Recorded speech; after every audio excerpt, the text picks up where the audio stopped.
په دې ډول د ډبرو پریمانه سکاره مصرفیږي. ویني یې ټول، خو ټول یې په ناوړه پایلو نه دي خبر. یوازې سکاره هم نه، زاړه موټر او ماشینونه او د ټیټ کیفیت تیل د هوا د ککړتیا نور لاملونه دي. پایلې دلته لیدل کیږي. هره ورځ نږدې 60 تنه د هرات روغتون ته ځان رسوي. ځینو ته عادي تنفس هم سخت وي. خبر تر ماسک او اکسیجن رسیږي. هوا خرابه ده. په دې هیواد کې قانون نسته. چاپریال ککړ دی. څوک نیالګي نه کښېنوي. زه خپله د کور د تودولو لپاره له لرګیو او غازو کار اخلم، ځکه برق نه لرو او دې حال ته رسولی یم. د هرات په روغتون کې د څو پرله پسې کلونو ثبت شوې شمیرې ښیي چې وضعیت د هر کال په تیریدو خراب شوی. از سال 2000 تا 2017 میشه گفت که کولی شم ووایم چې له 2000 کاله تر 2019 پورې 43 سلنه د هوا ککړتیا ډیره شوې.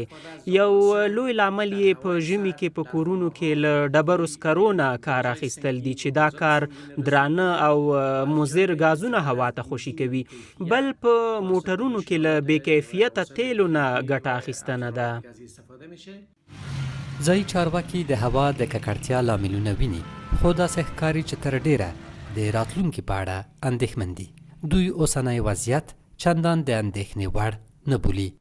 ولایت هرات از جمله ولایت هست که هرات د هغو ولایتونو له ډلې دی چې د هوا ککړتیا پکې تر هغې کچې نه ده چې د اندېښنې وړ وي. خو که په دې ولایت کې د وګړو او موټرونو له حده زیات ډیروالی همداسې دوام ومومي او له ګاز، تیل او د ډبرو سکرو نه استفاده همداسې دوام وکړي، نو په څو راتلونکو کلونو کې به د هرات هوا هم ککړه شي.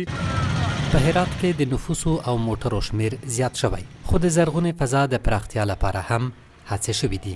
د ښه راتلونکي لپاره د ښه پلان خبره شوې، خو تر اوسه جوړ شوی نه دی.